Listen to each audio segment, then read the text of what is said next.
Please be seated. Merry Christmas. If you have come back for Christmas, welcome home. Sometimes, not always, it can be very good to be back where you belong. Sometimes it's complicated.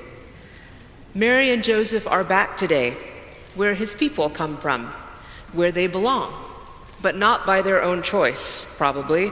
They have come to be counted for a census we just heard read, so that they can be taxed by Herod on behalf of Caesar, so not their choice.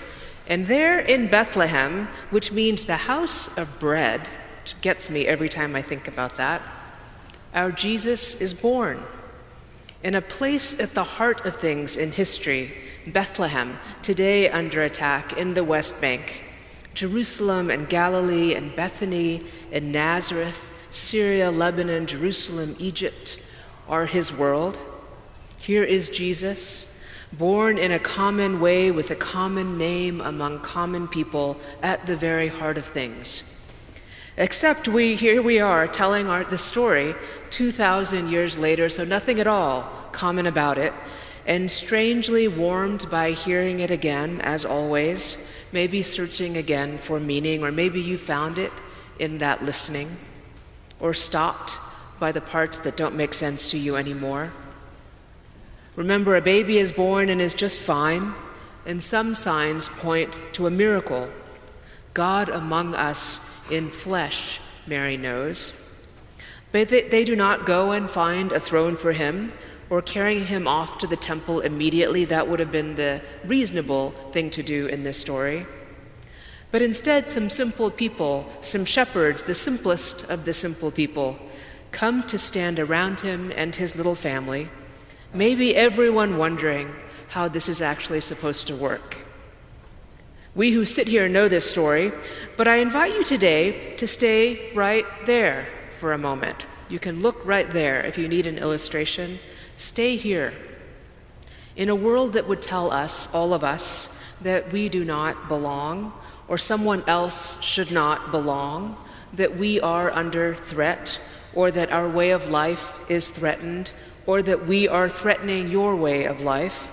Or is it that we cannot calm the anxieties within us?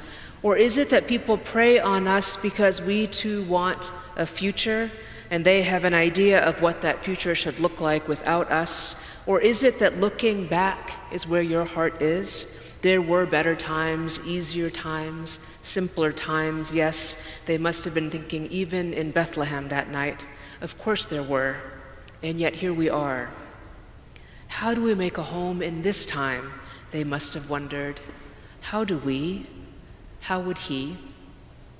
At that time, the people are shifting all around Roman-controlled Nazareth and Bethlehem and Jerusalem, and soon this family will go across to Egypt, bounced around by forces they cannot influence, caring for the lives that are their responsibility. And isn't that how it always is for some? What does home mean when your life is not your own? How do we love those whose only home will ever be in God? I invite you this Christmas to find yourself in their story. God among us, come to us in a story with room for absolutely everyone, one in which every one of us belong. And when we belong, it is like being a jewel in the hand of God, delicately turned to explore each remarkable facet of exquisite value, utterly unique, each and every one of us. Like the one sitting next to you. You are an irreplaceable part of God's vision of God's world, one in which God has so much faith in people like us that God comes to share this life with us, fully dependent upon people like us. God's restoration in Jesus of this entire creation is not simply to remember the great story of ancient times, the inaccessible, unachievable ones.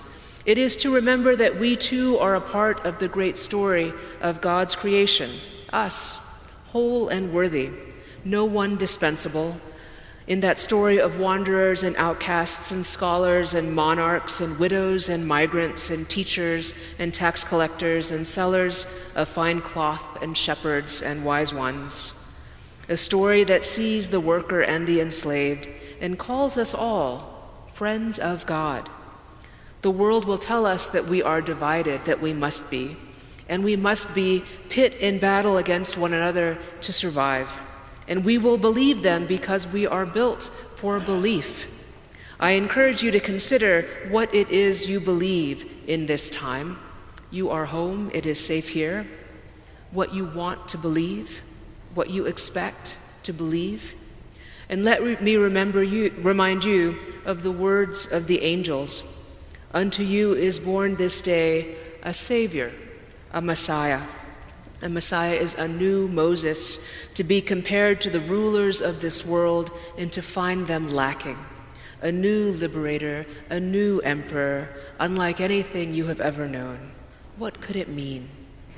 I wonder if we are reminded in this story that we all live in the great arc of a story we tell ourselves of who we are, a story we tell of our community, who are our people, a story we tell of our place in the world. If that is so, please be careful of who you will allow to tell you your story of yourself and who you belong to, because you belong to God, a God who has made you for delight and has made you with purpose and for purpose. A God who would make God's self vulnerable, that people like us might remember that we are entrusted with the most holy and sacred things in this life, you and me, to love one another, to look to our faith for the story of us. This Christmas, let us prepare a place for God to dwell, as you do, I'm sure, every year, a place for God to dwell, no less.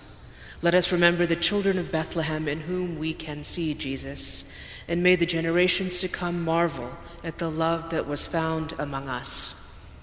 Merry Christmas.